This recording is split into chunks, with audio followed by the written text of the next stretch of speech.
70 years ago, the nuclear bomb altered our reality forever.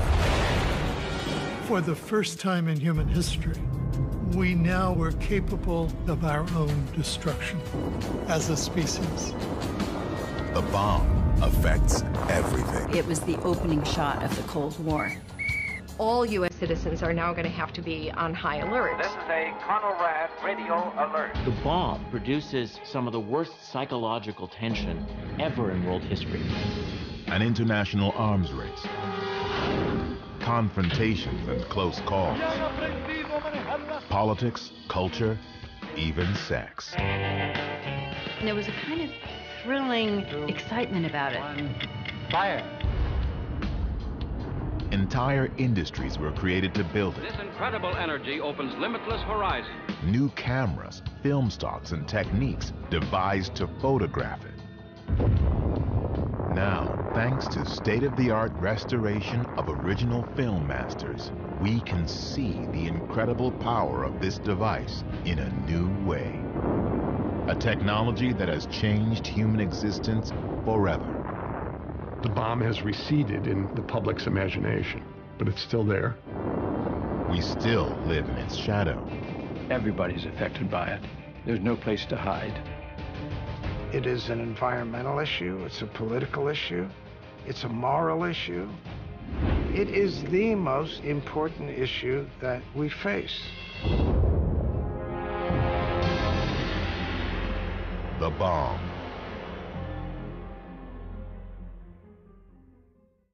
The Bomb was made possible in part by contributions to your PBS station from viewers like you. Thank you. It first appeared in the New Mexico desert, a place the Spanish called Jornada del Muerto, Journey of the Dead. Here, miles and miles from anywhere, the bomb came to life. The exact spot is inaccessible, hidden inside a 3,000 square mile weapons range. But for a few hours once every year, it's open to the public. Thank you. I'll be like Mike Tyson. They come from all over, like pilgrims to a shrine, to see and stand in the spot where the nuclear age began. Where the modern era started. It's probably what it is, turning point. At ground zero, where it actually happened. Well, it's world history too. It changed everything. The bomb that was tested here 70 years ago turned night into day and set the world on a new and dangerous path. It was a beginning that would lead to over 1,000 nuclear explosions through 5 decades. Test after test in desert landscapes, on tiny islands. A Cold War that brought the world to the brink and produced an enormous stockpile of bombs, most of which could destroy in one instant a city and much more. 60,000 nuclear weapons between the United States and the Soviet Union. If something should go wrong, the consequences would be catastrophic, not simply for one nation or another, but for mankind. No less than the discovery of fire, the bomb marks a dividing line between all that came before and everything that follows. Nuclear war would entail the end of civilization. This was a millennial change in human affairs. Everyone was at risk.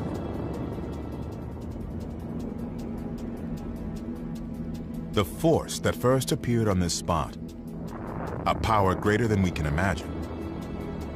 Where did it come from?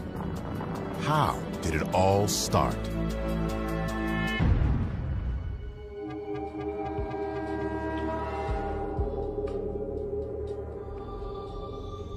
The understanding of how the world worked was being revolutionized. And in 1938, in Germany, and it's important to emphasize in Germany, the greatest revolution of all occurred. In Berlin, two German chemists, Otto Hahn and Fritz Strassmann, discover that bombarding uranium with neutrons creates a different substance, barium. They have no idea why. But a friend, physicist Lise Meitner, suddenly realizes they have split the nucleus of the uranium atom, what she calls fission. Meitner publishes her conclusion in the scientific journal Nature. The news begins spreading through the international physics community. The implications of that were obvious to physicists all over the world. Out of a little bit of material, it can produce an enormous amount of energy. The timing could not be worse. Nazi Germany is on the rise. Adolf Hitler is about to start World War II.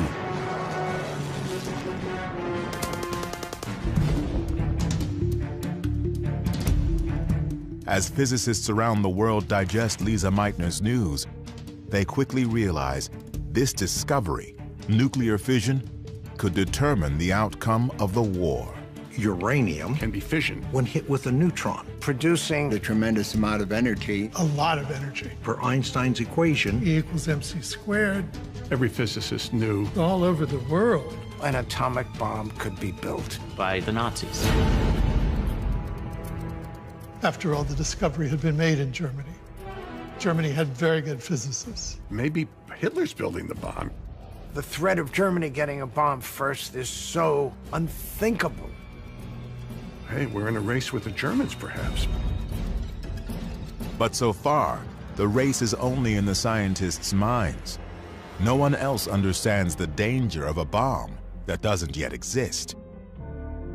Physicist Leo Szilard is convinced the only way to stop Hitler is to get the bomb first. Szilard dictates a letter, a warning about the threat of a Nazi atomic bomb. And he thought that the best strategy would be to get Albert Einstein, the most famous scientist in the world, to sign a letter to the president, Franklin Roosevelt, and get things moving. Szilard's letter and Einstein's fame do the trick. President Franklin Roosevelt authorizes a project to research uranium.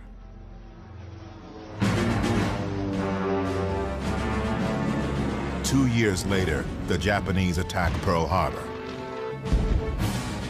Hitler declares war on the U.S. America is fighting two wars, against Germany in Europe, Japan in the Pacific.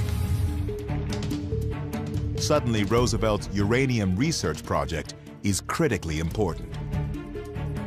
What began as scientific inquiry is about to become a crash program to build a bomb.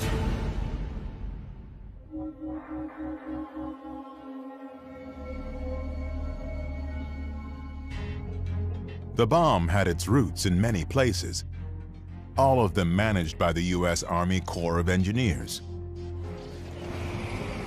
In this building, on Broadway in New York City, the engineers set up an office. On the 18th floor, the largest government scientific project in history begins to take shape. To keep its real purpose secret, the project is named after the engineered district where it's located, Manhattan. Ultimately, over 500,000 people will contribute to the Manhattan Project. They'll be led by this man, Leslie Richard Groves, Army engineer. Groves has been in charge of building the Pentagon and internment camps for Japanese Americans.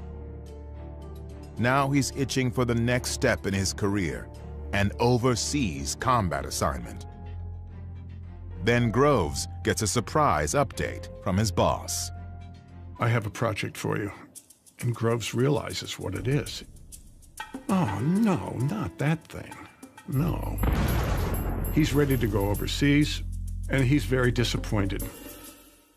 Developing an imaginary bomb based on invisible particles that will probably never work seems like a career dead end. But, hey, you do what you're told. You do what you're told, and you do it to the best of your ability. And he put his foot on the accelerator and never let up. But first, he negotiates a raise.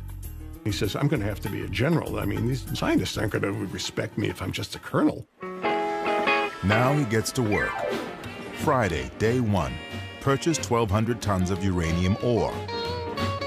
Saturday, negotiate special top priority rating for the project. Monday, meet with Presidential Science Advisor Vannevar Bush.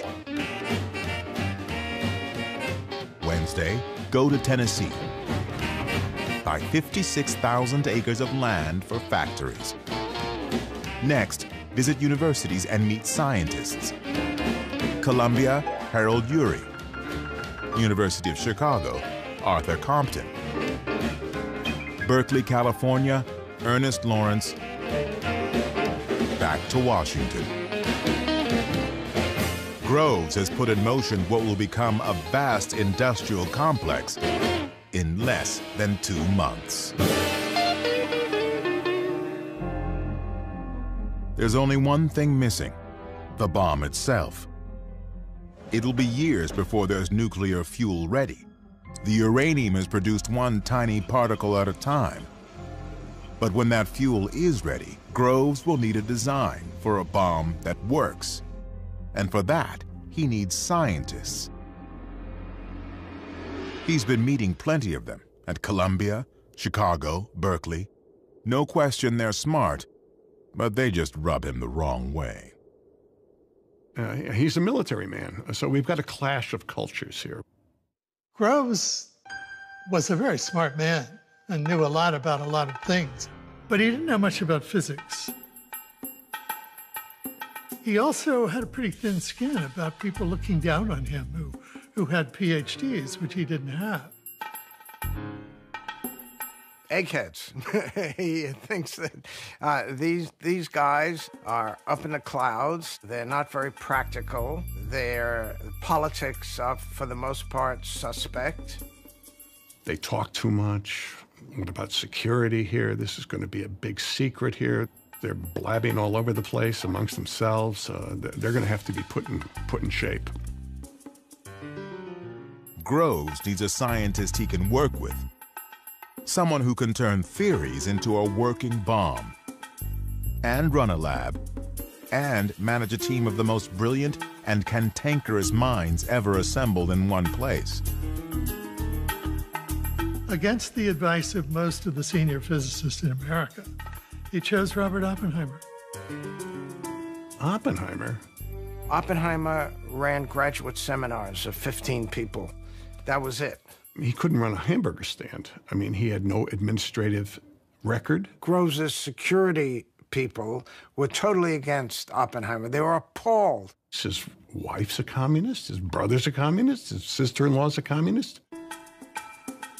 And yet, the no-nonsense general senses something in this brilliant dreamer that strikes a chord.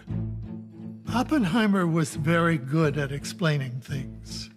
And Oppenheimer explained things so beautifully and so respectfully to General Groves that Groves just was dazzled and decided, this is my man.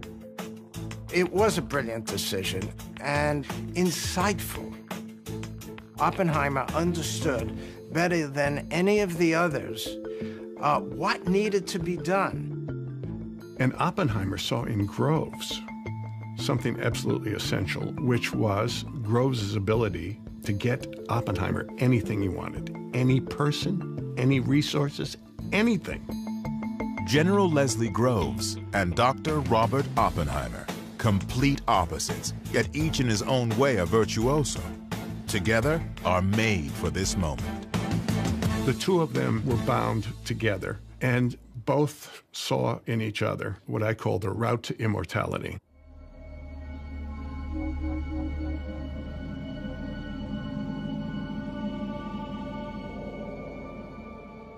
It's 1942. Groves has his lead scientist. Now he needs a special kind of uranium, U-235, the only substance that can make an atomic explosion. Natural uranium, U-238, won't work, and that's a problem. The uranium that you dig out of the ground has only about 0.7% U-235. So we then had to figure out a way to separate U-235 from U-238. You can't do it chemically because it's all uranium. Groves builds a huge complex at Oak Ridge, Tennessee to produce U-235. But it's agonizingly slow. Getting U-235 is not difficult in tiny quantities, but since you have to get them one atom at a time, it is an enormous task to do that. Just one bomb will need pounds of the stuff. Getting it one atom at a time will take years. But chemist Glenn Seaborg finds another option: plutonium. It can be produced faster than uranium in a nuclear reactor. So Groves builds another complex, reactors at Hanford, Washington, to produce plutonium. But all this will take time. And both wars are going badly. In the Pacific, the Japanese captured the Philippines. They forced 60,000 weak and starving POWs to walk 60 miles with little food or water, the Bataan Death March. If you stopped, you were killed. If you just couldn't take another step forward, you died. And how did they kill you? Either bayoneted you to death, shot you, or decapitated you, depending on how they felt at that moment.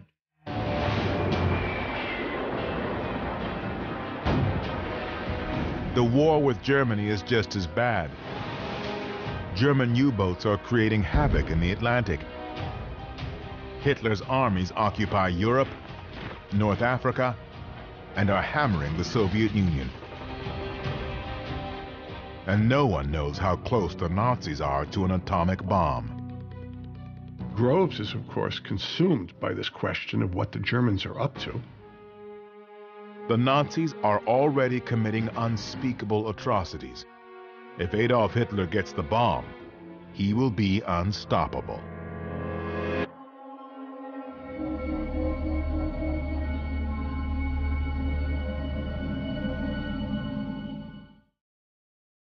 The bomb came out of the minds of men. To create it, they would need isolation, freedom from distraction, and utmost secrecy. Here, deep in the Jemez Mountains, they could think their thoughts, work numbers, follow the equations. Los Alamos, New Mexico, where the scientists worked, was created by and for the bomb. Today, only a few traces of its beginnings remain. An old mess hall, an army barracks, Robert Oppenheimer's house, the main lodge of what was once a private boys' school. In 1942, Oppenheimer tells Groves this is the perfect place for a secret laboratory. Up on a mesa in the middle of a national forest with only one telephone line to the outside world. It's isolated. We'll keep these scientists away from what they're used to, and we can keep our eye on them. So they close the school, boom, and we can get going right away. Now, Oppenheimer must convince some of the best science talent in America to move to the middle of nowhere and live behind barbed wire for the indefinite future. They needed a good salesman to encourage these people to come to Los Alamos, and Oppenheimer was very good at that. Eventually, thousands will be recruited to work on the bomb. Hal Bell was an aeronautical engineer. Lily Hornig and her husband Don were scientists. For all of them, joining the project began with a mysterious, cryptic conversation. Here's this major sitting behind a desk, and he said, I have a very neat job for you, but we only take volunteers. I said, well, tell me about it. He's like, I can't. Don was asked how would you like another job? Don said, well, you have to tell me a little more. And he said, well, I can't. Tell me where I'd be. He says, I can't. Which direction in the country, north, south, west? No, I can't tell you any of that. Tell me what I'd be doing. He said, I can't. I said, you think I'm going to volunteer you out of your cotton-picking wine? I'm not going to risk my future on something I know absolutely nothing about. That's ridiculous. So he said, Hornig, you know those posters in the post office that Uncle Sam is pointing his finger at you? Don thought that was very corny. But we got the message. So the next day, I was on my way to Oak Ridge, Tennessee.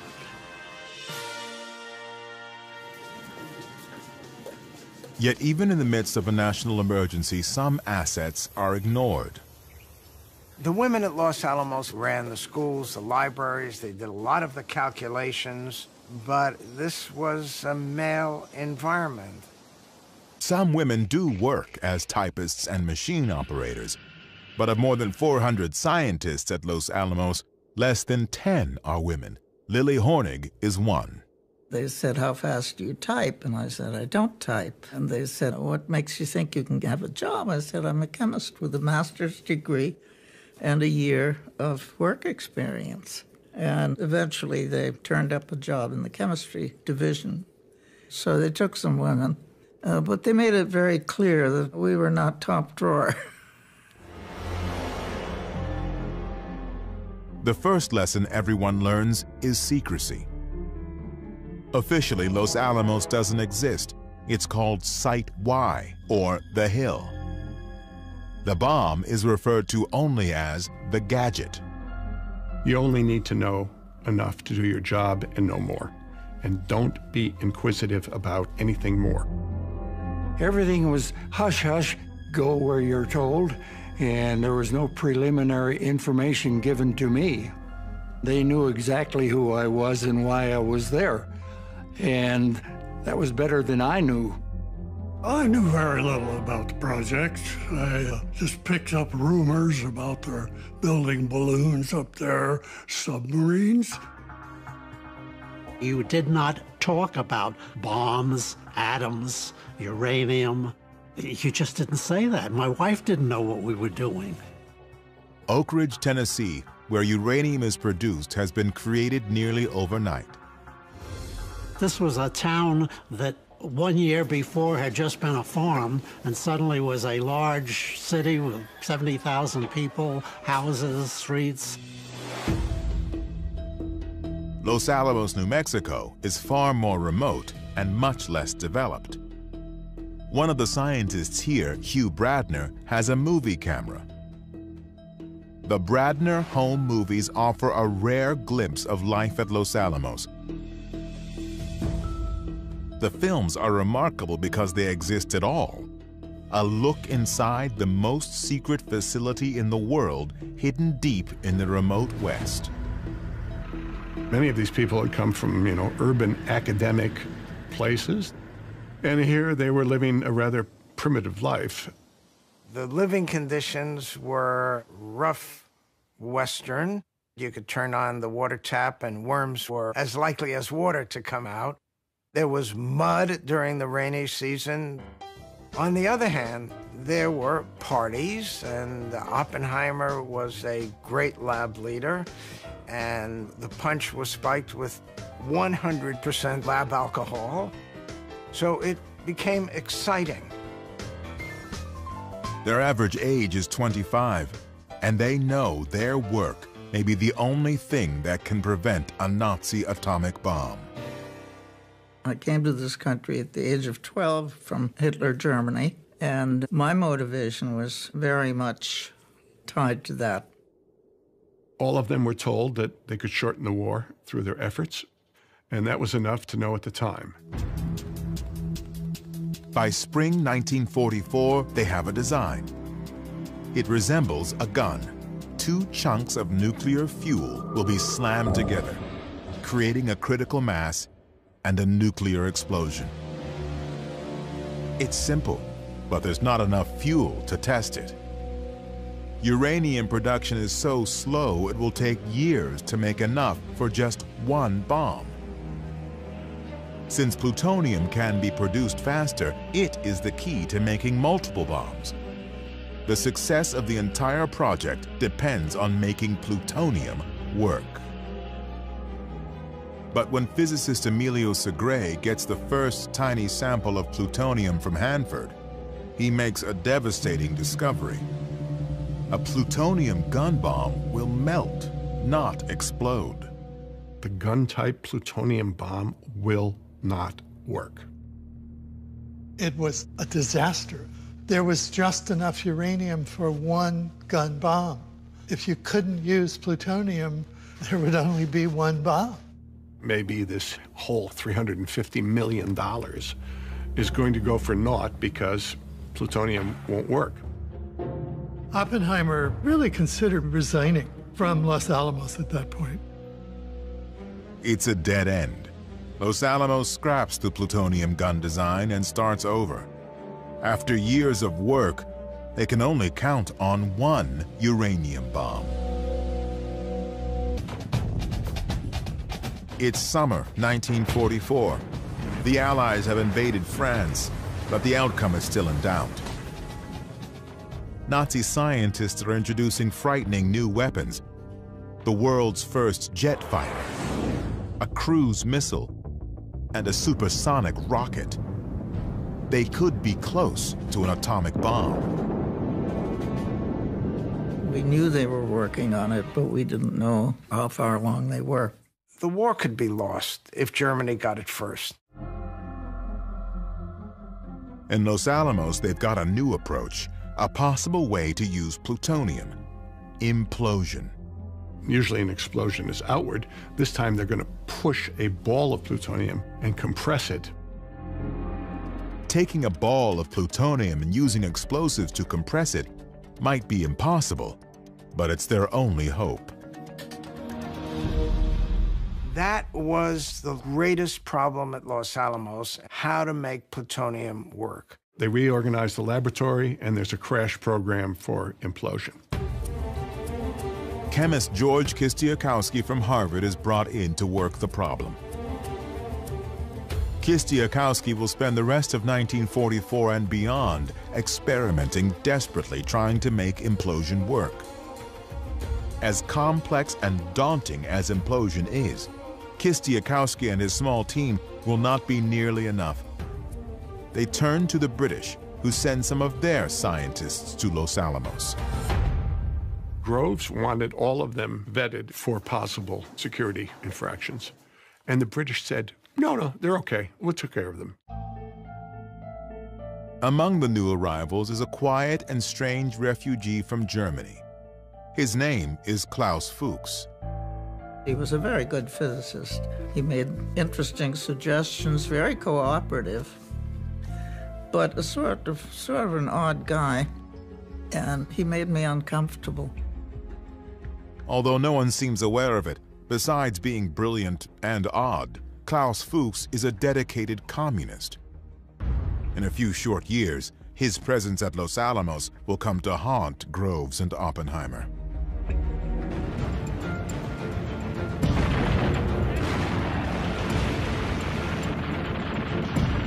By early 1945, the war in Europe is in its final months.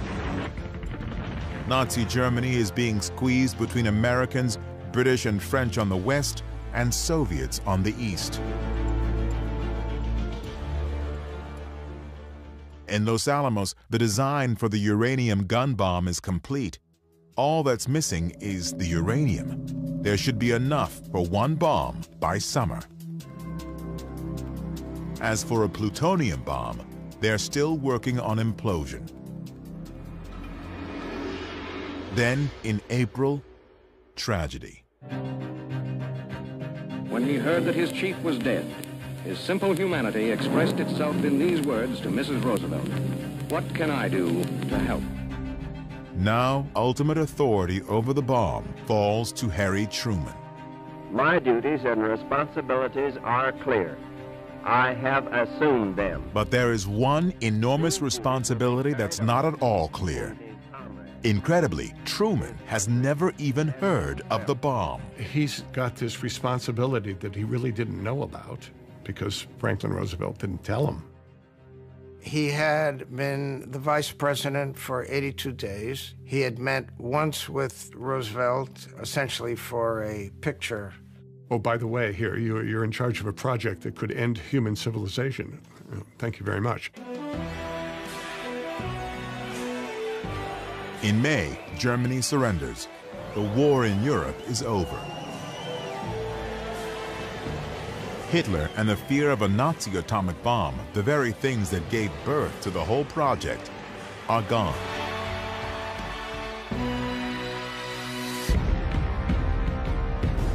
But in the Pacific, the war against Japan is still raging.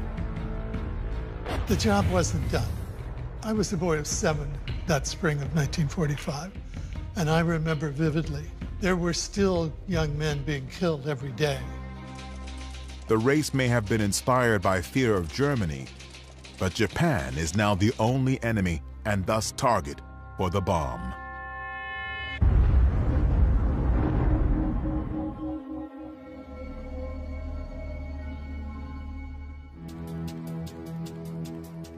The very first bomb was called the Gadget. After 3 years and $2 billion, this is it. A 6-foot sphere filled with batteries, electronics, explosives, covered with cables to set it off and measure what happens. At its center, a grapefruit-sized ball of plutonium, the core. If this thing works, the world will never be the same. Everything comes down to a test in the New Mexico desert, code-named Trinity. It's July 1945. They've been preparing for months, putting in roads, shelters, and bunkers, miles of cable. It's the biggest science experiment in history. If it works, they'll set off the world's first atomic explosion. No one has any idea what that will be like.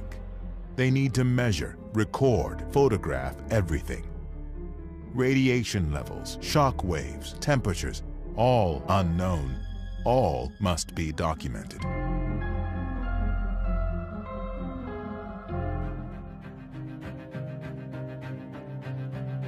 Thousands of miles away in Potsdam, Germany, President Harry Truman is negotiating with Stalin.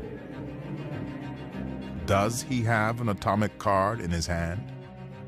It all depends on the Trinity test. Back in New Mexico, George Kistiakowsky has discovered a problem. It looked as if the bomb might be a dud.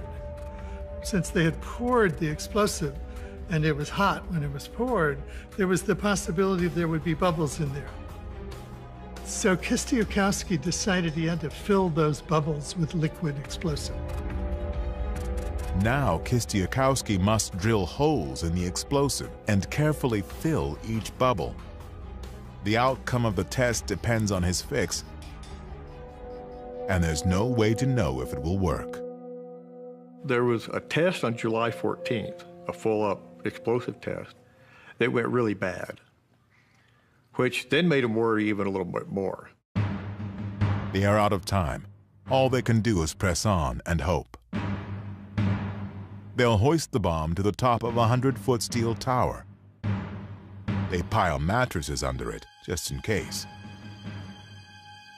Thousands of people, years of work, are on the line.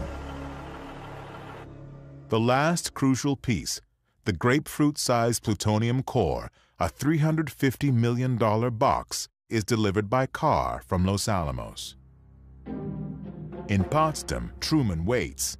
The test is scheduled for tonight. It begins to rain. We're going to have to postpone this thing. So there's great nervousness.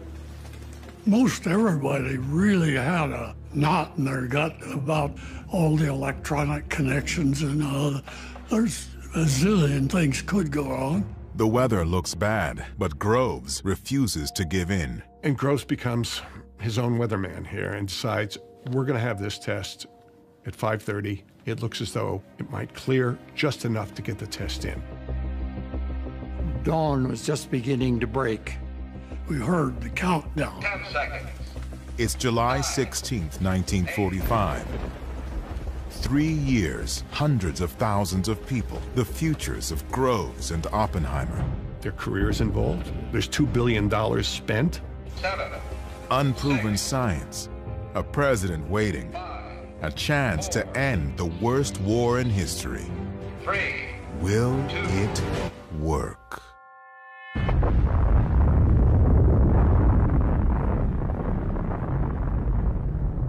The world will never be the same. No one who was there will ever forget it. Couldn't believe that I would see it when I had my eyes closed. It was the most incredible sight I've ever seen in my life. So it was brilliant white yellow to start with, and developed reds and orange and purple and blue. I was just standing there with my mouth open. Engineer Jack Abbey has brought his camera. I snapped the shutter wide open.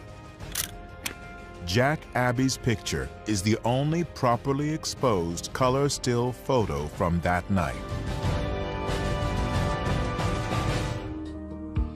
A new age has begun. The bomb is about to change everything. I have to admit I didn't feel much of anything except great joy that it was a success.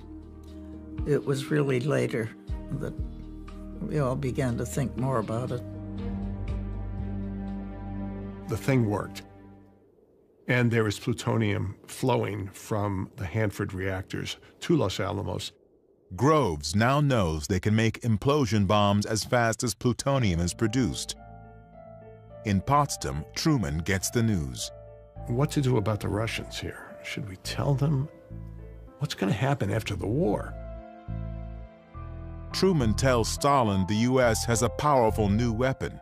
Stalin barely reacts, because he already knows. Klaus Fuchs has been telling the Soviets all about the bomb.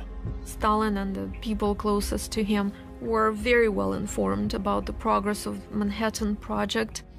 And that's partly why at Potsdam, Stalin kind of just looks at them and doesn't say much. Back in the U.S., now that the atomic bomb is a reality, some scientists are having misgivings about using it. Leo Szilard, who warned of a Nazi bomb, drafts a petition to the president urging him to consider the moral consequences. Offhand, I'd have to say the scientists were probably about evenly split for and against. Scientists also worry that using nuclear weapons now will put the U.S. in danger after the war by encouraging Stalin to pursue the bomb. They thought if they are used, they are likely to precipitate a nuclear arms race with the Soviets. Some scientists urge a demonstration of the bomb to give the Japanese a chance to surrender. But to the Japanese, surrender does not seem to be an option. They send kamikazes, suicide pilots, against U.S. ships. In battle after battle, their soldiers kill themselves rather than be captured. The U.S. is now firebombing their cities. 100,000 Japanese die in one night in Tokyo alone. Their war is hopeless, yet they still refuse to surrender. The next step seems unavoidable. Invade Japan itself. Thousands of Americans and perhaps millions of Japanese will likely die. For Harry Truman, the bomb seems by far the lesser evil. I may be faced with an actual land invasion of Japan. So if there's anything that can shorten the war before that and prevent it, I'm for it. On July 26th, the Japanese are given an ultimatum: surrender unconditionally or face destruction. The Japanese were not interested in unconditional surrender.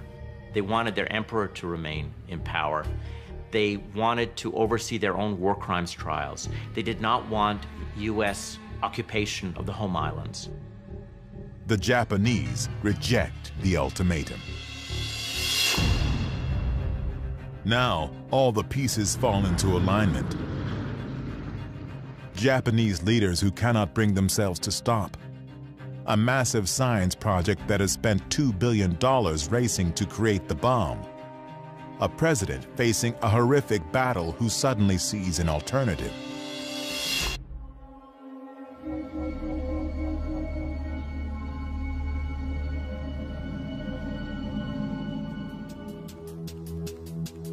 What happens next, dropping 2 atomic bombs on Japan in August 1945, will become one of the most controversial decisions in American history. 70 years later, remarkably, evidence suggests the president never actually gave this order. Now that it's ready, it may be harder to stop the bomb than to let it go. There is a question about whether or not Truman ever really authorized the use of the bomb, and it's my argument that he never did, that there was so much momentum built up that Truman, new to the job, decides not to interfere with ongoing plans.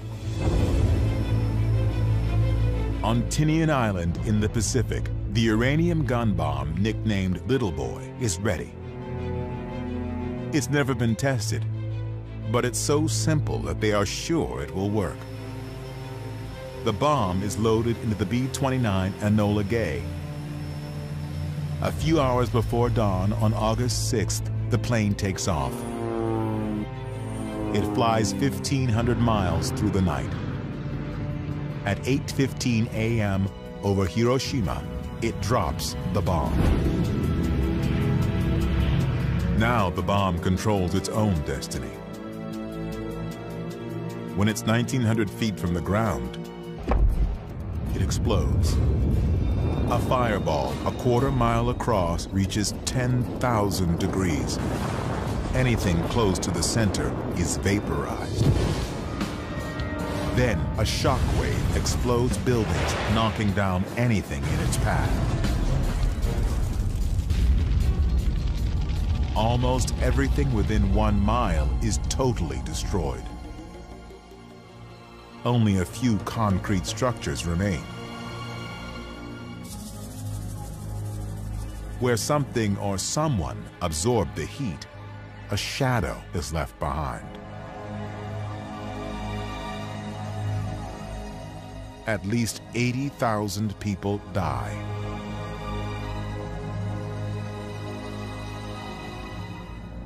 Other bombings have killed more people. What's new about Hiroshima is how easy it was. 1 plane, 1 bomb. And still, even after this, the Japanese will not surrender. The shock of the first bomb didn't quite do it, actually. They couldn't even at first accept that Hiroshima had been bombed. The Japanese have their own plan to end the war. Behind the scenes, they have been secretly talking to the Soviets, hoping the Russians will broker a deal with the US, a conditional surrender. But 2 days later, the Soviet Union declares war on Japan. Now, the brokered conditional deal the Japanese hoped for is dead. But there's still no sign of surrender. The level of resistance in the Japanese government was very, very difficult to understand. It was so great. On Tinian, crews are preparing the next bomb, nicknamed Fat Man, as President Truman addresses the nation. If they do not now accept our terms, they may expect a rain of ruin from the air, the like of which has never been seen on this earth. On August 9th, a B-29 carrying the Fat Man bomb takes off. The target is Kokura. But Kokura is obscured by clouds, so the plane heads for the backup target. Because it happens to be cloudy, thousands of fortunate people are spared. Others will die in their place. The second city hit by an atomic bomb will not be Kokura, but Nagasaki.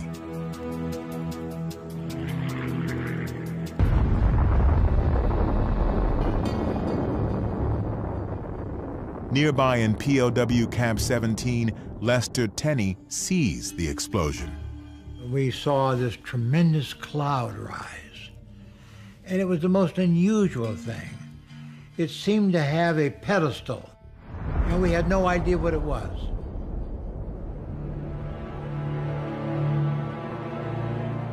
Up to 70,000 people are dead.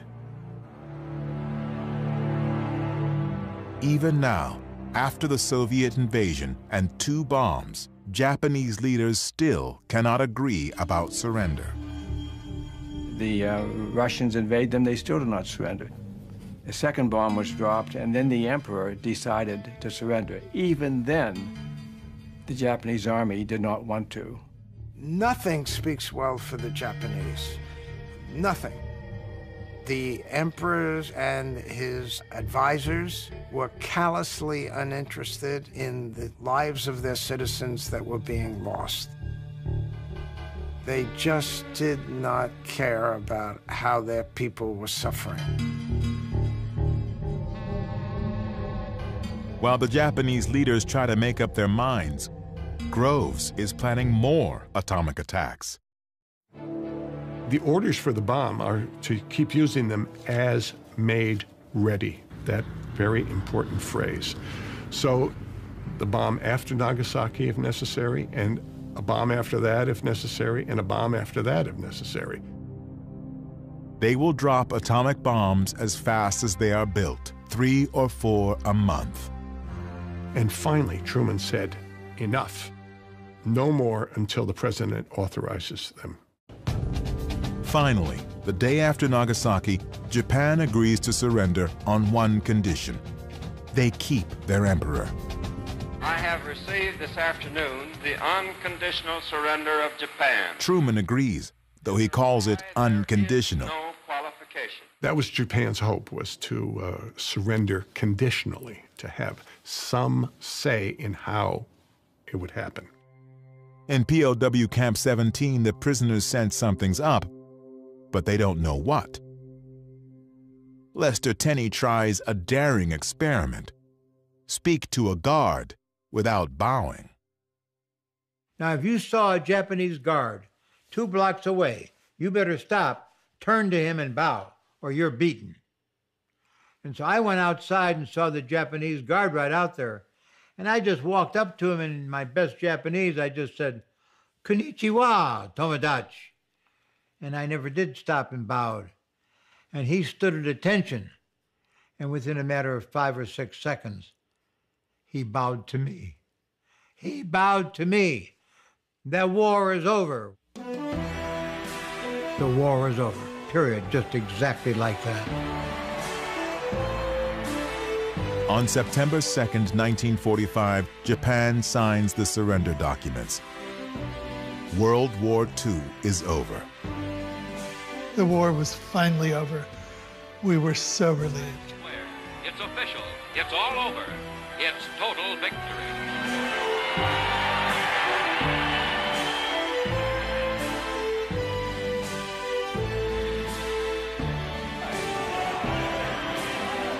It's time to celebrate not only the end of the war, but the remarkable new bomb that helped win it.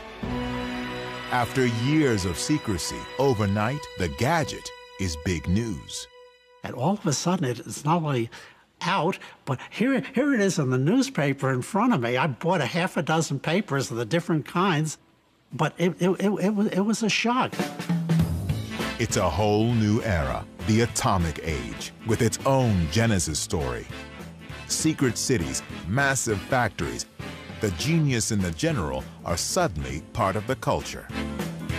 And the press went wild. The atomic age loomed upon the threshold of history. Suddenly the cat is out of the bag. Well, what did you think of that bomb we dropped on the Japs? It was new. An American invention. Thousands of able young scientists were called into service. Los Alamos Laboratory. A secret laboratory in New Mexico whose work Work, work, and more work. Here it is, General Groves. Plutonium. Plutonium. Uranium. Releasing unimaginable force. The basic power of the universe. And at the center of all of this, Robert Oppenheimer, Father of the atomic bomb. one of the most famous people in all of America. Trump's Einstein. The triumph of the bomb, winning the war with science, seems the perfect American success story. Good thing it was dropped, ended the war, saved American lives, end of story.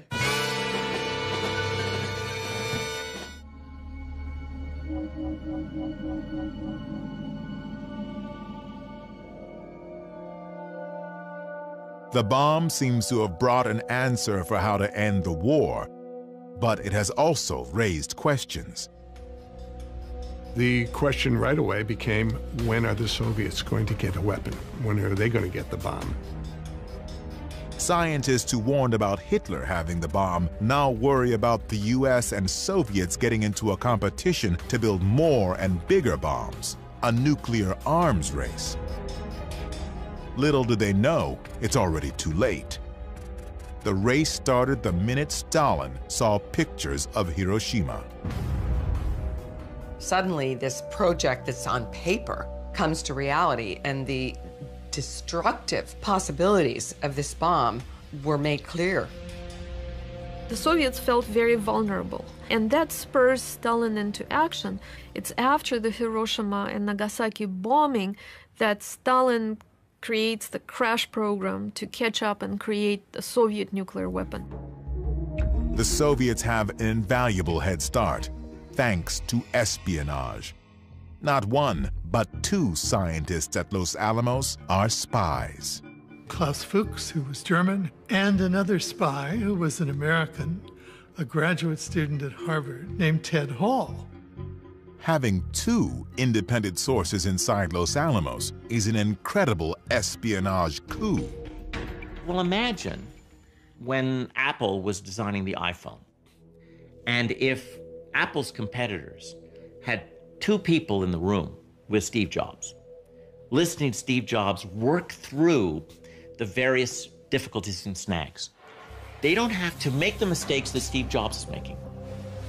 That's what made Fuchs and Hall so valuable and so extraordinary in the history of espionage and in the history of science. No one in the US has any idea how close the Soviets are to getting the bomb.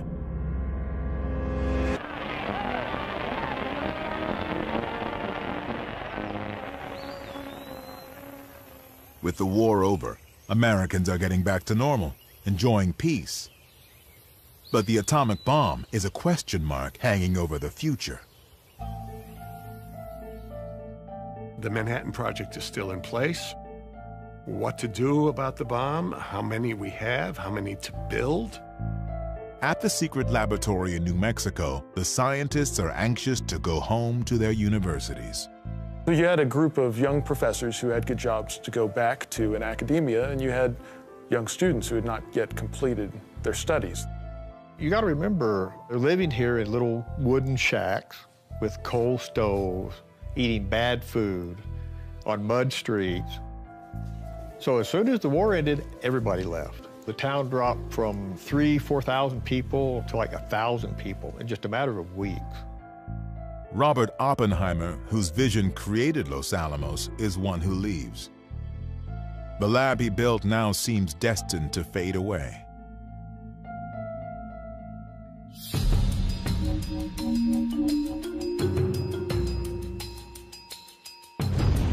In the summer of 1945, Trinity, Hiroshima, and Nagasaki opened the door to the new age. But it won't be until a year later, in the summer of 1946, that major turning points will determine the future of the bomb. We are here to make a choice between the quick and the dead. It begins in June at the United Nations, when the U.S. offers the world a plan to get rid of the bomb. 1, manufacture of atomic bombs shall stop. 2, existing bombs shall be disposed of pursuant to the terms of the treaty. America will give up its atomic bombs if other countries pledge not to build them and agree to inspections.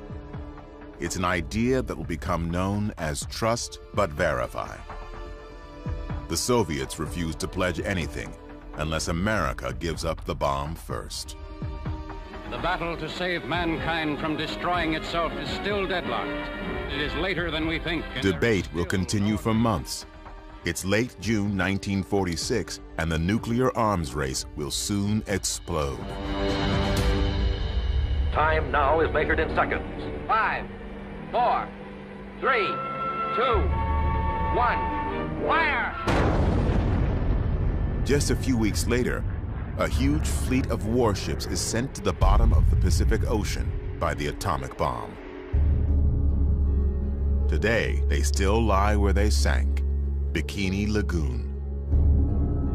Here, in July 1946, the public would be invited to witness an atomic explosion for the first time. The U.S. military would discover how vulnerable it was to its own bomb, and the future of Los Alamos Laboratory would be guaranteed.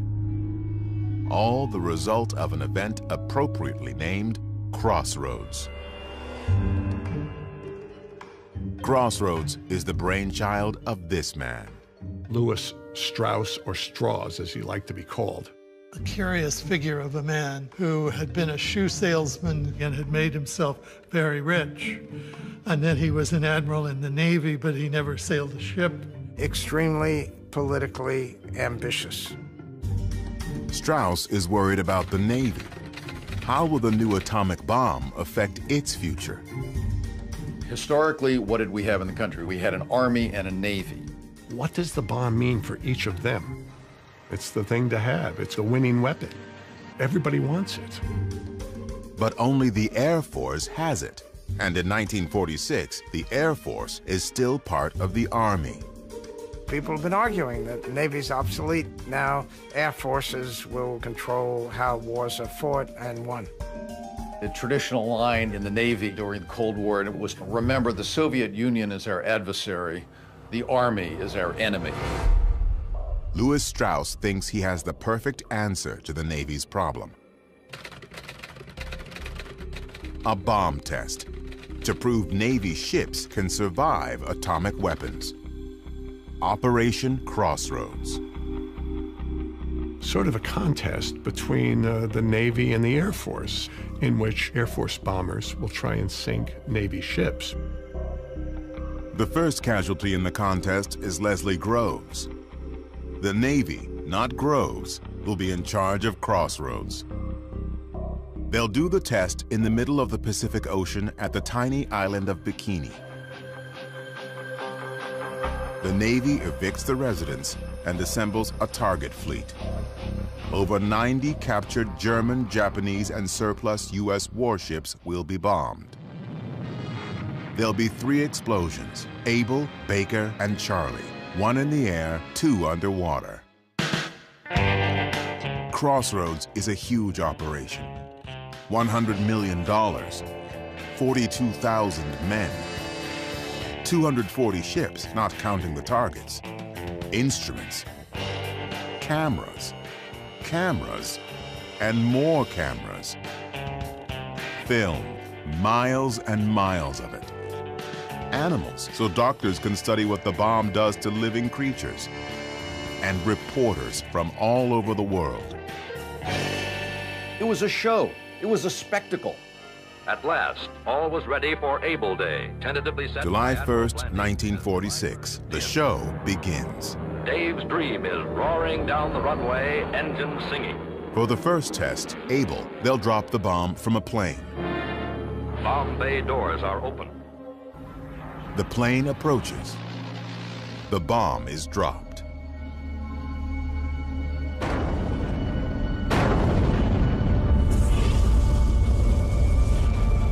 Unfolded are a myriad of majestic, startling, and awesome effects, a panoply that only the cameras can record in faithful detail.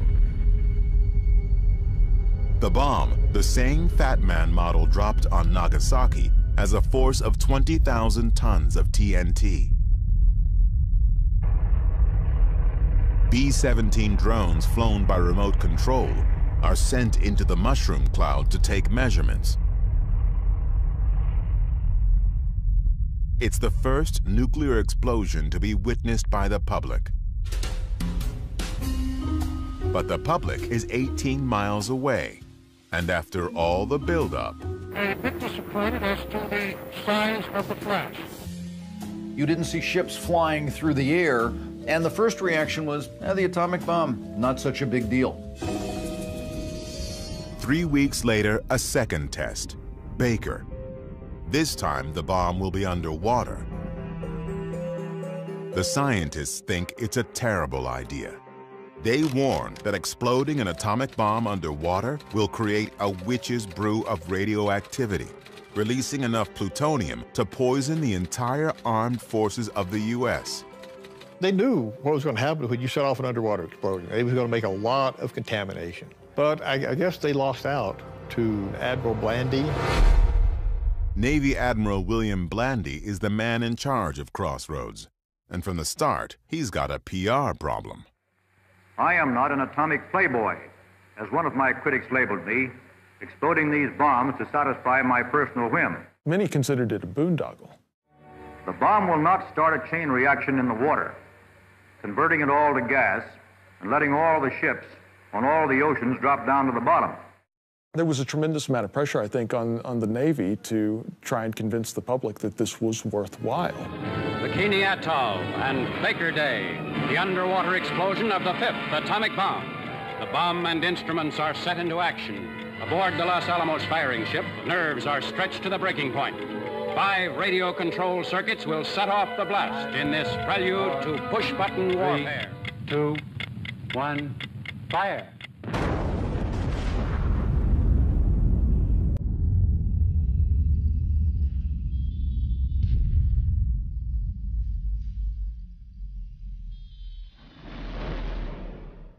An underwater shock wave is clearly visible.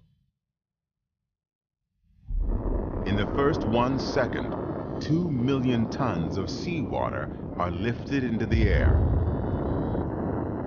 As the water rises, it creates a column nearly a half-mile wide. Now it starts to fall back. The water falling out of the sky creates a base surge, like the mist at the bottom of a waterfall. The surge, nearly 1,000 feet tall, completely envelops the target ships. No one has ever seen anything like it. The sheer power and magnitude of the atomic bomb. But so far, despite 2 of these bombs, the results look pretty good for the Navy. 75 ships survived, less than 20 sunk.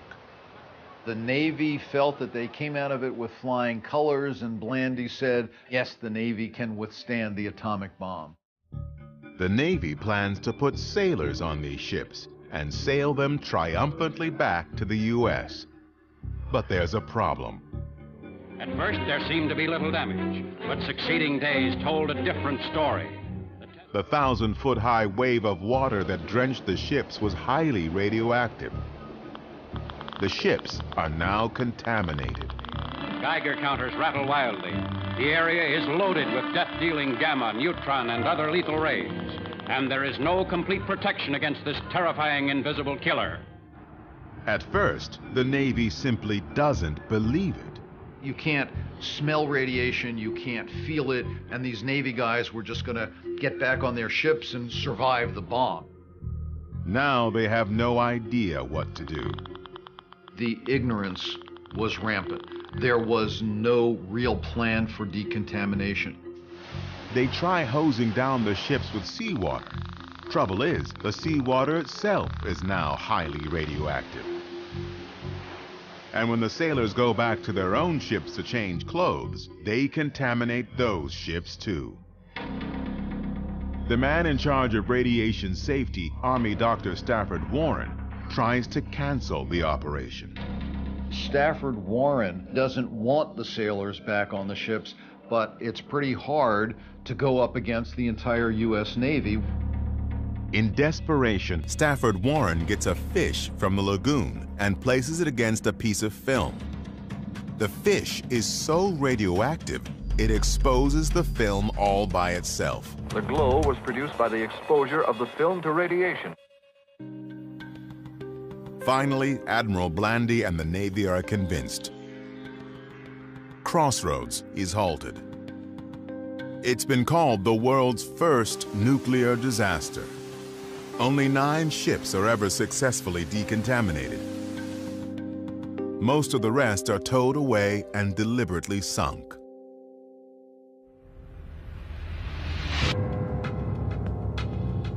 The Air Force will remain the primary keeper of the bomb for now. But Crossroads turns out to be a good thing for Los Alamos. I don't think the laboratory would have stayed in business very long had we not had a customer. But the Navy came in and gave us a job. It gave us some work to do and kept the laboratory going through some very uncertain times. After July 1946, Los Alamos Lab will grow, building and testing more and more bombs over the coming decades.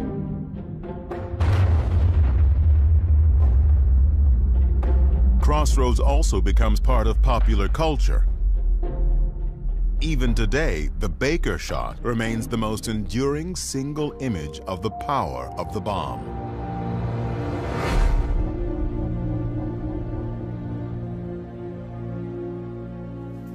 Just a few weeks after the second Crossroads shot, an unexpected event will give Americans another, much darker look at the bomb.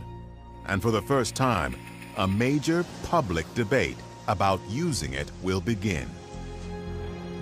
On August 31st, the latest issue of the New Yorker magazine appears. On its cover, a whimsical portrait of Central Park on a summer day. Inside, a very different portrait of another city on a summer day.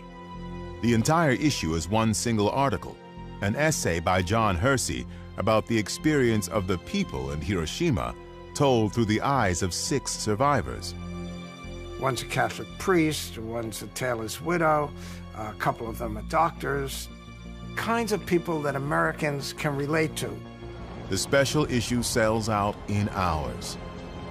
Hiroshima by John Hersey. This astounding report, written for the New Yorker magazine, has deeply affected thousands of Americans.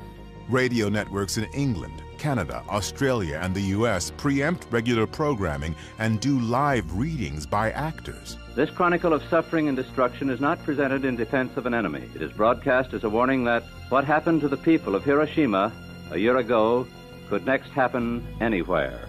Chapter 1, A Noiseless Flash. At exactly 15 minutes past 8 in the morning. No one had ever seen the consequences of a nuclear bomb.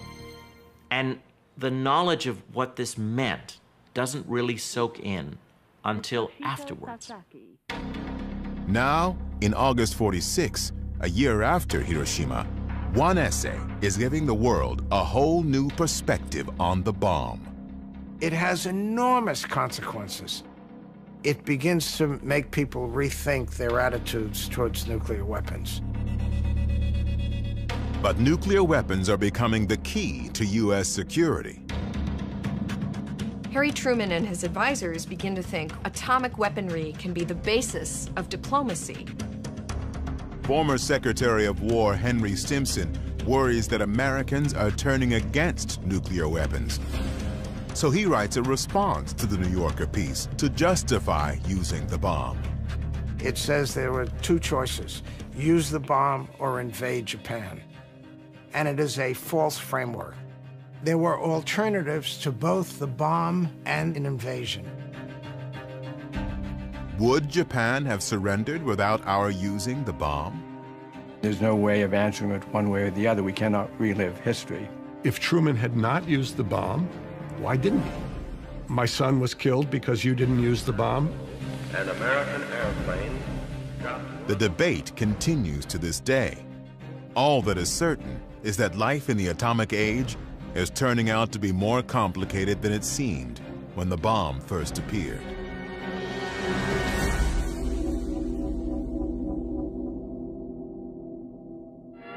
Yes, the atom is on its way to brighten our towns and to help manufacture our most dependable and indispensable household servant. The public flocked to atomic exhibits in search of understanding. The bomb had a certain kind of mystique, both terrifying and awe-inspiring. And that was the whole other side of the atomic age. X-rays and medicine and atomic power and all these things that are going to contribute to the good life. The atom has come to town. Atomic power was given by the mighty hand of God. Atomic power, atomic power. Do you suppose that our appliances would run as well on atomic energy? Mighty hand of God. Today's bonanza is a metal more precious than gold or silver. There's uranium in them dar hills. It will protect your health, improve your food, bring you less costly living products, and a greater measure of leisure and security. Hiroshima and Nagasaki paid a big price for their sins. When scourged from the face of earth, their battle could not win. The peaceful atom, no longer just a laboratory dream, is here today, working wonders. Will not know the hour. Atomic You know that someday this machine of yours is going to be operating on atomic power? Well, they can run it on kerosene if they want to, just as long as I'm still at the switch. With the ever-increasing use of nuclear energy, more towns may eventually become atomic cities. by the mighty hand of God. One part of the early atomic age is still going strong today. Where do we get the word bikini?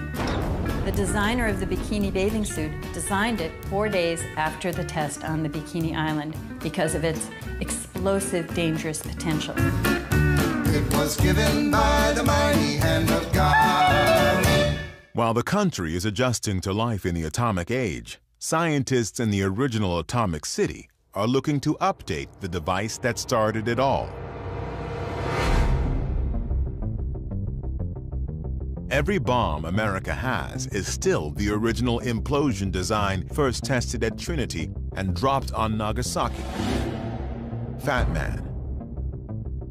Few realize how crude it actually is. Fat Man was a science fair project. I mean, this was not a production weapon. It was a handmade, craftsman fit all the pieces together. It takes about a week to build one. 2 years after Crossroads, Los Alamos has a new design to try. They'll explode 3 shots on the Pacific island of Eniwetok, a test codenamed Sandstone. Sandstone had 3 tests, X-ray, yoke, and zebra, and each one tested a new concept in weapons. This time, the public and press are not invited. 5, 4, 3, 2, 1.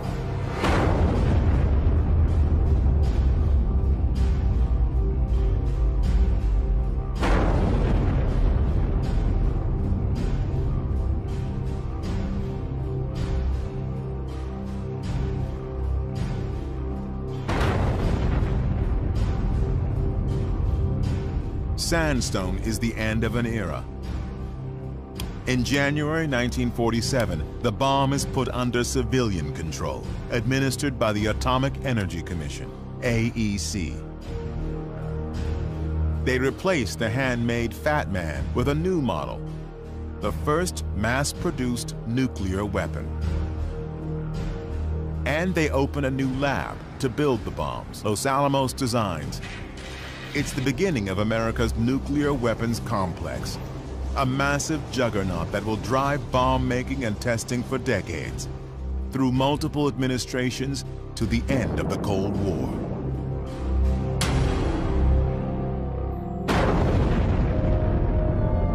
The year after Sandstone, another test. But this one isn't at Bikini, Eniwetok, or New Mexico. It's in Kazakhstan. To the immense surprise of everyone, the Soviet Union tested its first atomic bomb, and the balance of power was suddenly and dramatically shifted. Testing the atomic bomb in the Soviet Union was very important because this is about balancing. If you have this possibility, you're feeling yourself much safer. Psychologically, we are now on the same level with the United States. Now, the United States cannot dictate to us. If the power of the atom was God's gift to America, well, now he had given it to our enemy too. It was a very, very scary moment for the United States. How to respond now to the Soviet Union having a bomb. We need a quantum leap beyond the Soviets. We have to stay way ahead of them. Some believe the answer is hydrogen fusion, the same energy that powers the sun. A hydrogen or thermonuclear bomb could be far bigger than an atomic bomb. There would be no theoretical limit to the size of the bomb you could make. The leading advocate for the hydrogen bomb is physicist Edward Teller. Teller is kind of egotistical, and rightly so. He's a really smart guy. But he was kind of hard to get along with. An idea man. He'd have 10 ideas a day. One idea every month might be good, but he had 10 ideas a day. He was always taken with the idea of going the next step beyond an atom bomb to a thermonuclear weapon. And I give him a tremendous amount of credit for sticking with this and campaigning for this. But no one knows how to build a hydrogen bomb. It might even be impossible. We knew how to make atomic bombs. We could fill warehouses with them. But we didn't know how to make hydrogen bombs. Why would you stop producing a sure thing to work on something you didn't know how to do? Moreover, some scientists believe this is a chance to save the world by choosing to stop. This could be a turning point in human history. We can pursue the hydrogen bomb, but we don't have to. We can send a positive message to the international community. We can put pressure on the Soviets not to continue building nuclear weapons. Basically, we can set a good example. 2 months after the Soviet atomic bomb, a committee led by Robert Oppenheimer unanimously recommends against a crash program for a hydrogen bomb. Lewis Strauss and Edward Teller are outraged. But the decision is up to President Harry Truman.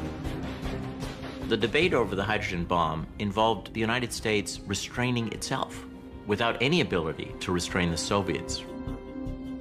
The Soviets had proven that they could build a bomb.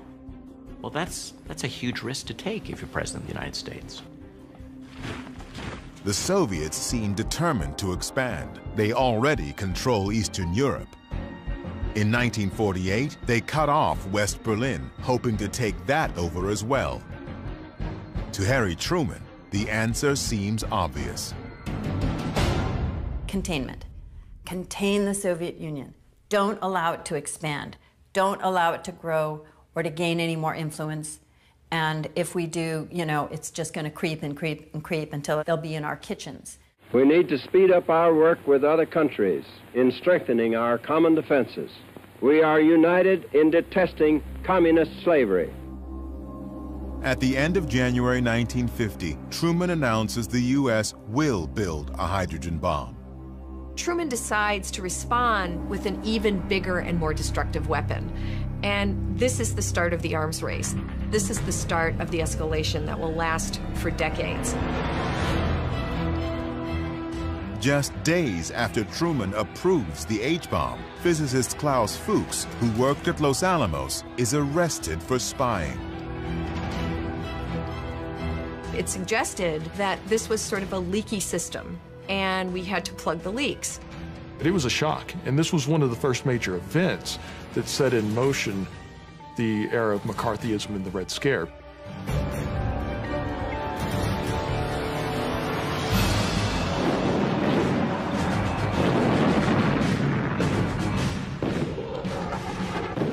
Five months later, communist North Korea, backed by the Soviet Union, invades South Korea, which is backed by the U.S. Spearheaded by tanks, in 2 days they were attacking the capital city itself. The Cold War wasn't even cold. It was a hot war from pretty much the beginning.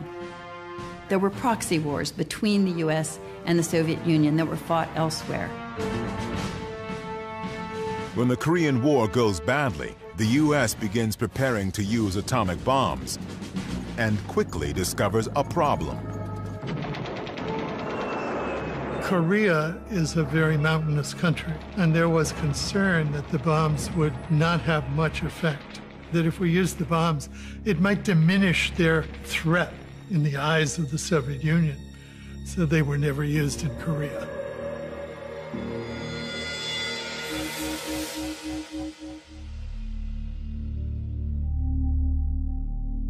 As the Korean War drags on, the Soviets are doing atomic tests with bombers.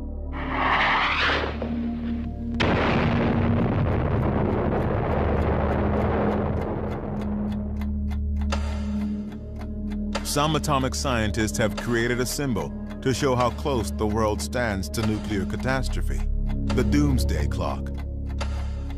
At first, they set it at 7 minutes to midnight. Now, with a nuclear arms race accelerating, it's reset to 3 minutes to midnight. 3 minutes to global disaster.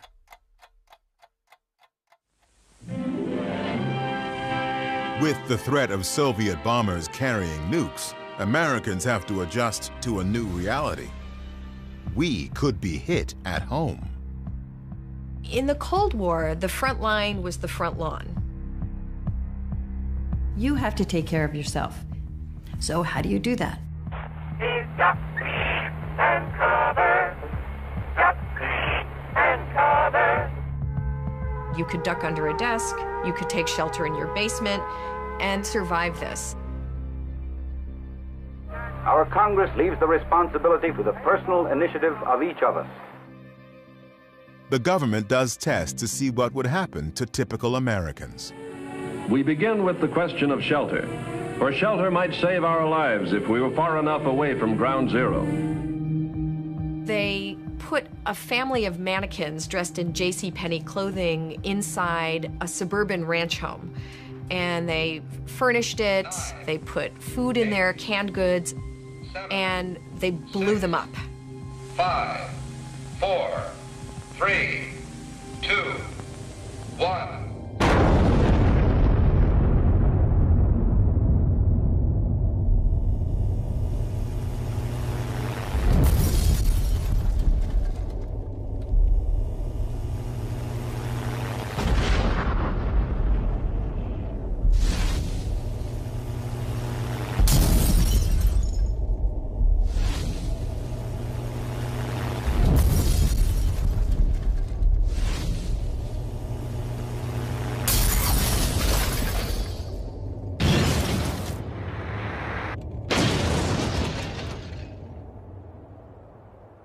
In fact, the mannequins are blown into various states of dismemberment.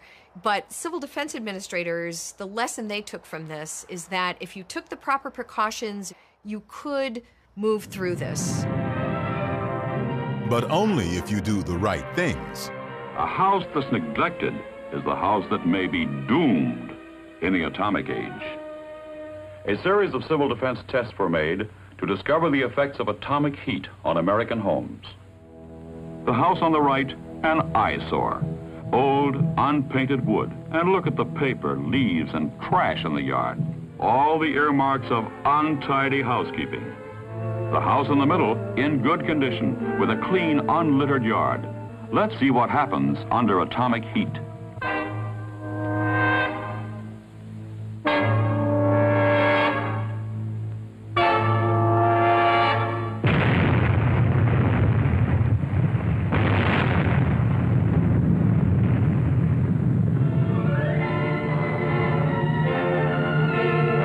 On the right is the first to ignite. The trash serves as kindling for the dry, weathered wood. The lack of fire-safe housekeeping has doomed this house to destruction. The house in the middle, cleaned up, painted up, and fixed up, exposed to the same searing atomic heat wave, did not catch fire. The point was, if you clean up your yard and you don't have debris and things like that, you too can survive a nuclear blast. It is your choice. The reward may be survival. And it's your responsibility, not the government. The government can't do it for you. You have to take care of yourself. And if you don't, if you're hurt, that is your fault. And just cleaning up may not be enough. You may have to do some remodeling. Well, folks, I'm glad you could come down to see my fallout shelter. Just finished painting it last night. This room can be put to other uses as well. Yes, Walt. You could use this as an extra bedroom for company. It really was the beginning of a kind of militarization where everyone is expected to be prepared. Thick, heavy walls and ceiling protect against radiation.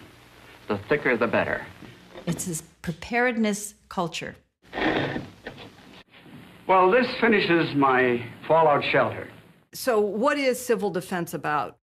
Really, it's a domestic theater for purposes of diplomacy. Civil defense supported that idea that nuclear weapons should be the basis of American foreign policy, and in that sense, it was useful. We'll learn how to save lives so well it won't be worth your while to drop any bombs on us.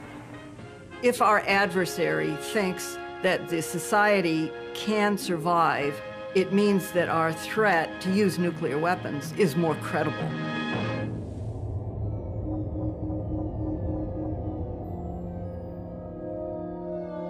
Even as the government is trying to convince the public that nuclear war is survivable, in the Pacific, scientists are ready to test the first prototype of what Edward Teller calls the super, a hydrogen bomb. The test is secret, but documented in a now declassified government film. If everything goes according to plan, we'll soon see the largest explosion ever set off on the face of the Earth.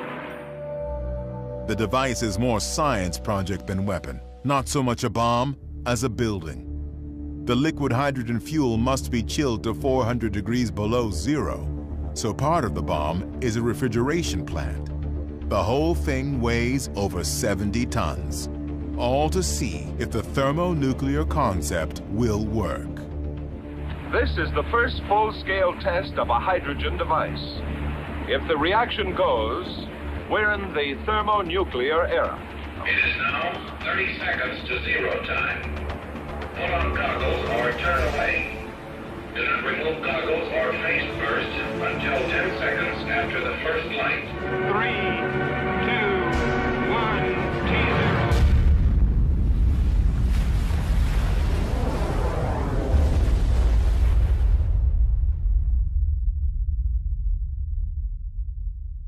It explodes with a force of 10 million tons of TNT, 600 times more powerful than the bomb that destroyed Hiroshima.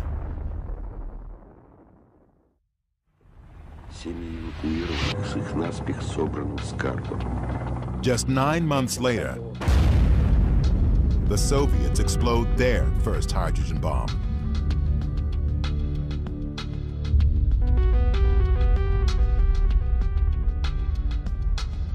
It's less powerful than America's H-bomb, but it's small enough to be carried by a plane.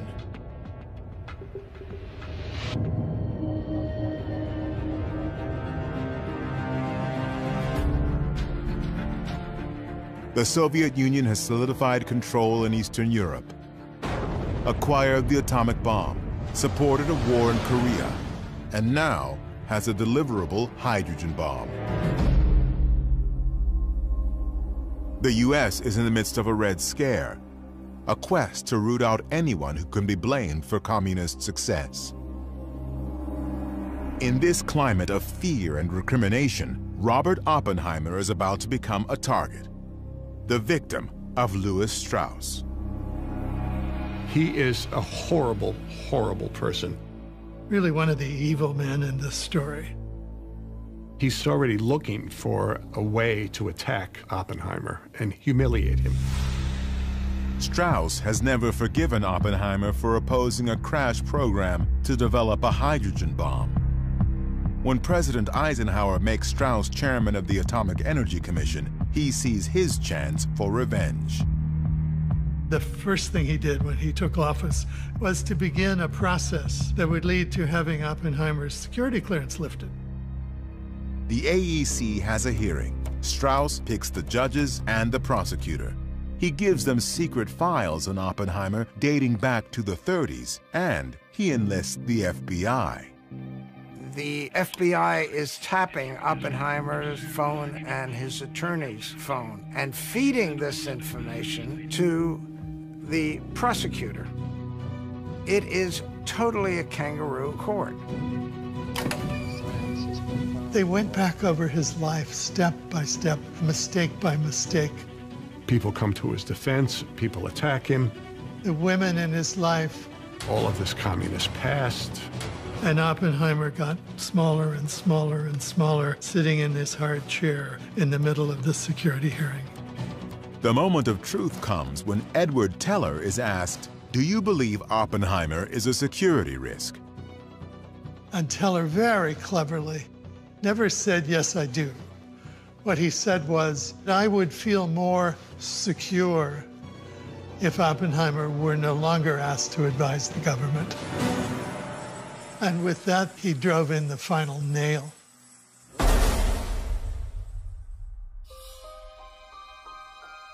The father of the atomic bomb is stripped of his clearance, kicked out of government forever.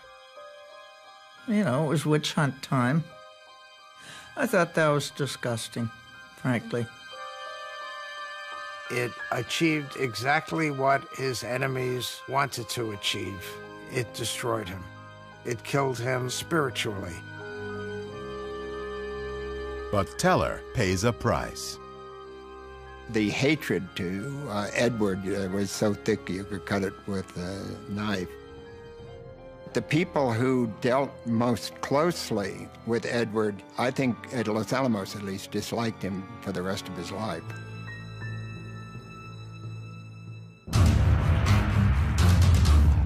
Even as the AEC is going after Oppenheimer, in the Pacific, another test. America's first practical H-bomb. If it works, a deliverable thermonuclear weapon.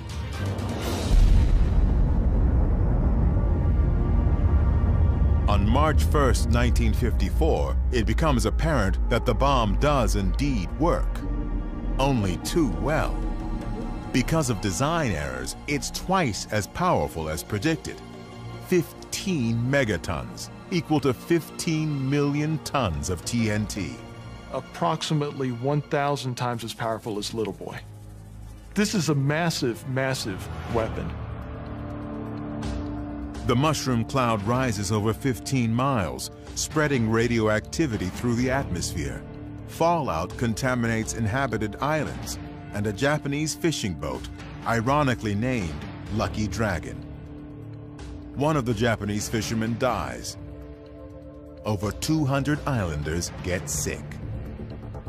The test was secret, but the fallout makes it an international incident. It brought worldwide attention to the fact of atmospheric testing. Now, should we be testing in the atmosphere? When all that happens is this radiation's going to get in the wind currents and expose everybody to radiation. The incredible power of the H-bomb reveals the futility of civil defense. The concern before the hydrogen bomb was, could we take shelter? What the hydrogen bomb tests reveal is that that is inadequate. There may be no safety except run. It was estimated over 4 million would have died in New York City.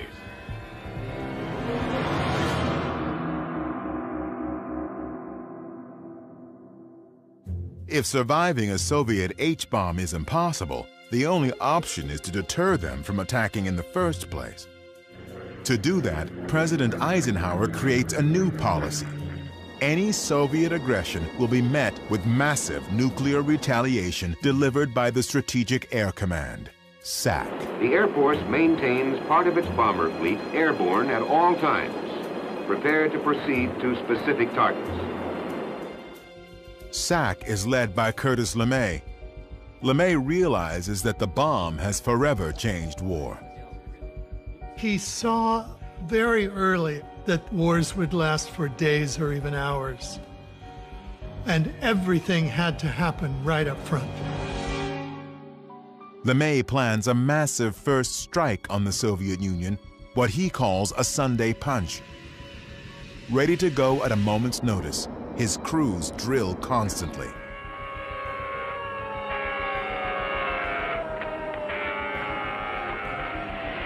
B-47s and B-52s taking off from bases throughout the free world. All of a sudden, you've got 90 airplanes that are reporting this airport, nuclear weapons on board. You take off, you don't know whether it's really a mission or not. Everything is so classified. You won't get those code instructions until you're airborne. And you know that at 8 or 10 other bases, the same damn thing is happening. That these flow of airplanes are in the air, they will be coming towards the Soviet Union, and unless the Soviet Union backs down sharply, it's not going to be around. When this red phone is picked up, direct lines to SAC bases on 4 continents are seized. Massive retaliation means U.S. defense is increasingly dominated by the Air Force. The Air Force controlled 47% of the national defense budget, at which point the Navy and the Army began thinking, wow, we better get some atomic bombs too. As the military services compete, America's nuclear stockpile grows and diversifies. Los Alamos was happy to make it, and the military was happy to pay for it. And so every time they asked for something, the lab responded, sure, no problem. Nuclear weapons were viewed as just regular weapons, only bigger. How many different kinds can we fabricate? Big bombs, big warheads, little warheads. A nuclear cannon for ground troops. Even a one-man backpack nuke, a way to stop thousands of Soviet tanks from invading Germany. One nuclear round will be detonated here, 26 minutes prior to the attack. Blocking avenues of approach by barriers of flooding and cratering and landsliding, attacking autobahns or highways or railroads or bridges. Atomic demolition munitions. Eventually, the drive to make a nuclear version of anything and everything gets a little out of hand. There was a nuclear bazooka, which I think probably is a contender for being the most ridiculous. It detonated perfectly, releasing its lethal radiation. Some of the physicists said we could actually develop a nuclear hand grenade. The only problem was finding somebody dumb enough to throw it. So the American stockpile blossoms. By 1947, we had a stockpile of 13.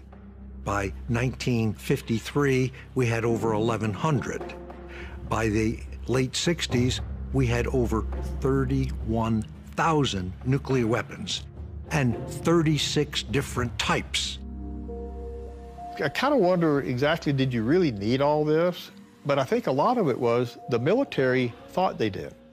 And a lot, I think, is just political. You know, we have more than you, you know. The ultimate example of "we have more than you" comes in October 1961, when the Soviets detonate the largest bomb in human history. Tsar Bomba. 50 megatons. 50 million tons of TNT. When the pilot landed, so the plane was highly warped, skin buckled, and the pilot never flew again. He said he had done his job for the motherland, and he retired after the drop. But it's good for nothing, except symbolism. A bomb this big is not really of any utility. You don't kill a lot more people with a gigantic bomb like that than you can with a couple little bombs. You had two superpowers, and you had to suppress the other superpower from making a first strike. And the only way you could do that was to be so strong that if they did strike you first, they would be wiped out. Mutual assured destruction. Mad. And looking back, I think it was. On the other hand, by both sides being so strong that they knew they could destroy each other,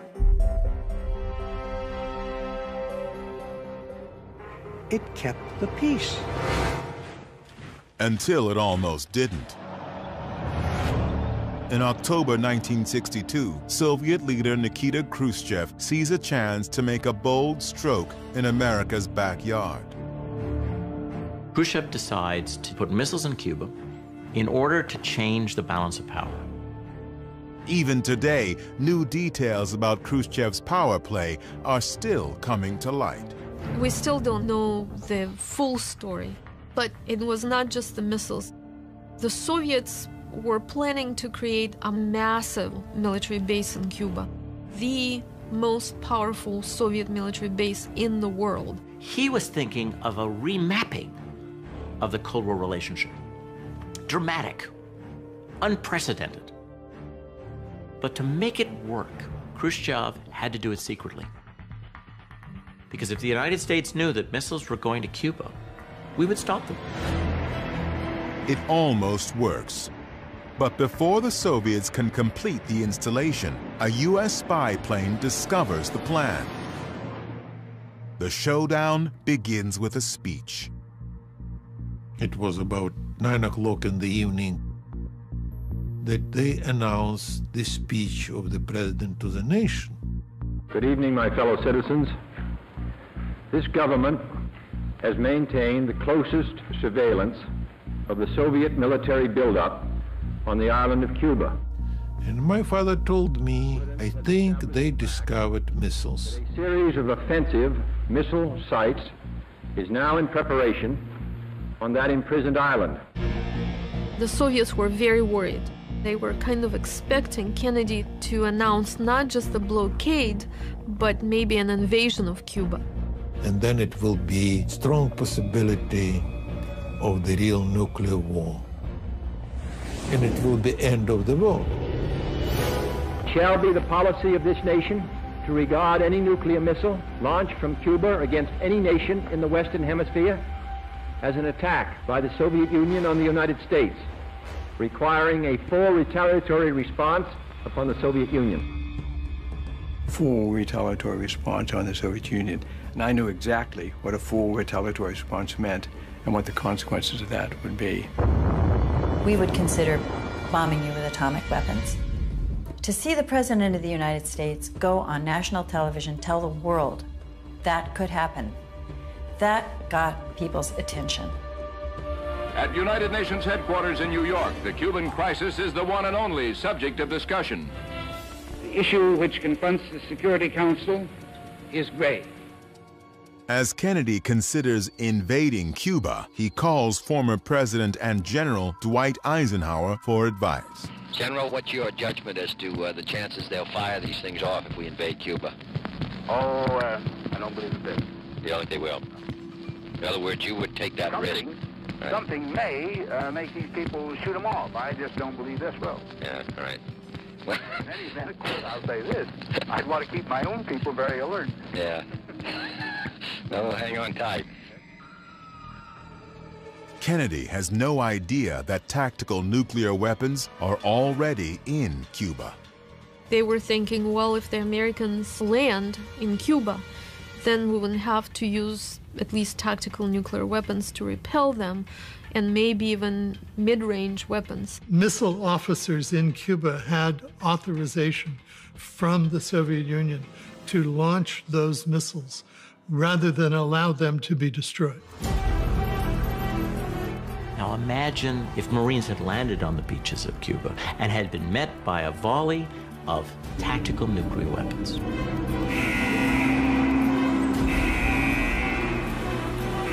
Very scary days. I truly thought we were going to war. Really, every time I went into that office during the day, I thought it was going to be my last day on Earth.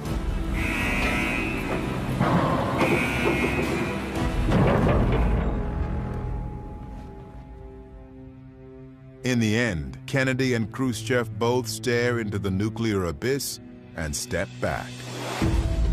Two leaders took control of this crisis. They decided, no, we will not start the war, we will try to resolve this diplomatically. There is a great story of nuclear learning here. When they realized what the consequences could be, Khrushchev really changed his position in a radical way, very quickly. Khrushchev withdraws the missiles. In return, Kennedy secretly agrees to remove U.S. missiles along the Soviet border. Cuban Missile Crisis was a much closer call than I think people to this day really realize. Both sides were behaving really recklessly. But once they saw what the real danger looked like, then both of them made concessions and became very reasonable. And you can even say that the Cuban Missile Crisis began the process of arms control.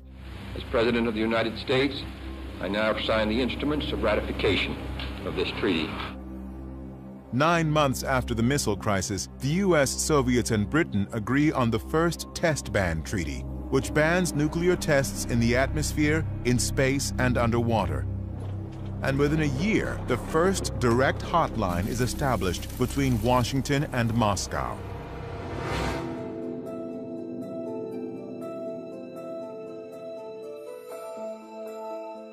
Even before the missile crisis, opposition to the bomb had been building, often spearheaded by women. Don't give irradiated milk to my children, you know? You have a bomb test, the winds blow radiation to the fields where the cows eat the grass, and then you get the milk and we serve it to our children. No, we're not going to do this anymore. So many mothers marched against atmospheric nuclear testing that the United States government finally said, all right, we'll put the tests underground.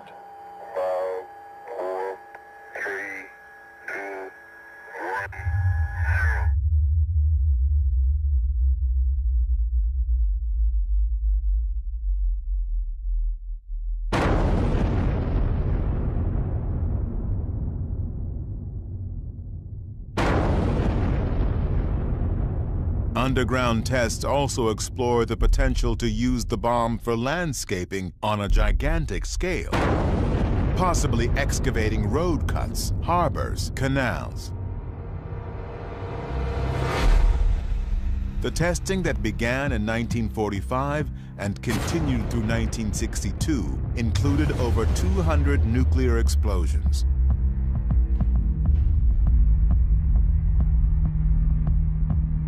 Once it moved underground, there were 800 more, before all U.S. testing stopped in 1992. But moving testing underground was only the first step.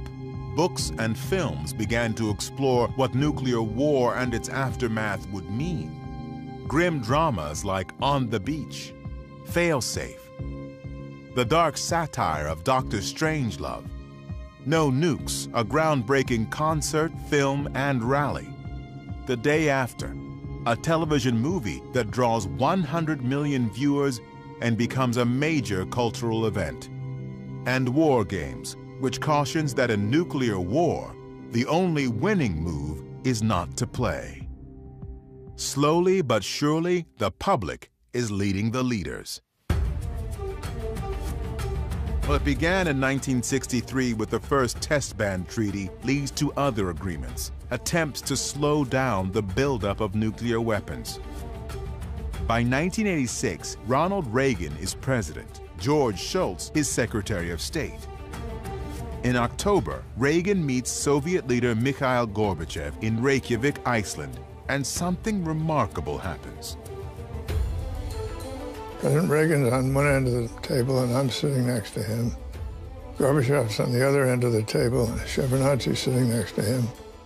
And we talked about eliminating nuclear weapons. He and Gorbachev, in a totally unscripted, totally improvisational way, moved closer to a superpower agreement to denuclearize the world than ever happened before or has happened since. Such a dramatic moment where two presidents of these superpower enemies suddenly find this common platform, common wish. But the common wish to get rid of the bomb ultimately proves impossible. The sticking point is a new U.S. technology called Star Wars, promoted by Edward Teller. It was a technology the Soviets did not have, and it was a technology that they felt could be used to make it impossible for the Soviets to have a nuclear deterrent. And Gorbachev was not able to accept that. The Cold War is thawing. 3 years after Reykjavik, the Berlin Wall comes down. In 1991, Mikhail Gorbachev dissolves the Soviet Union, all without the bomb being used. We got out of it with the skin of our teeth. We had a couple of close calls along the way. And I think, we were lucky. These two countries were able to end the most dangerous, the most protracted confrontation in history. At the height of the nuclear arms race, the U.S. and Soviet Union together had over 60,000 nuclear weapons. It's absolutely insane. And when we get enough distance from this, people will look back on it as a moment of humanity's most extraordinary insanity. It was an overkill by 5,000% on both sides. It was stupid, it was wasteful. It would have been the ultimate catastrophe, and yet it worked. The bomb is what keeps this whole cycle a Cold War, not a hot war. Without the bomb, at some point, we would have been fighting each other. The legacy of the bomb was that it really changed the nature of global politics. It was just a whole new ballgame. The bomb brings the understanding to the politicians that now you cannot win the war. Because if you will start the war, you will lose more than you will gain. Today, besides the U.S. and Russia, 6 other nations also have the bomb, plus South Africa, which had it and got rid of it, and Israel, which will not confirm or deny having it. We don't have control over them or what they might do with it. The scariest one is India and Pakistan. Some experts believe even a limited nuclear war between India and Pakistan would be catastrophic for all of us.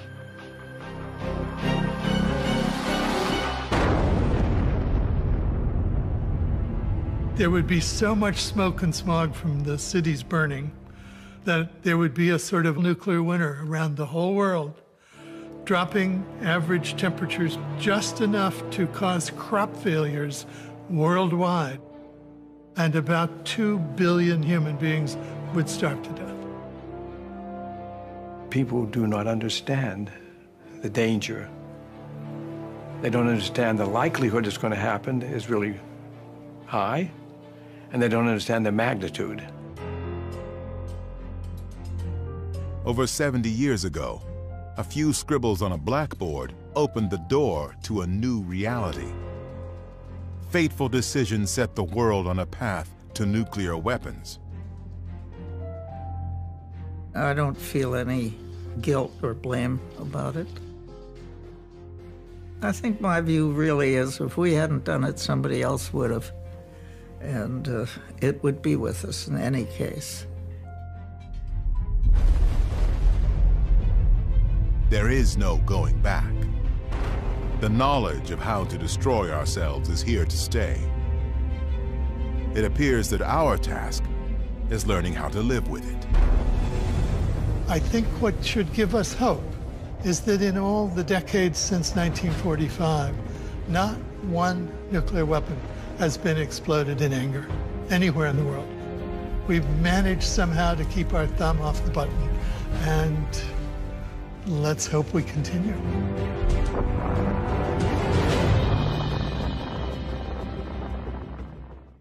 The Bomb was made possible in part by contributions to your PBS station from viewers like you. Thank you.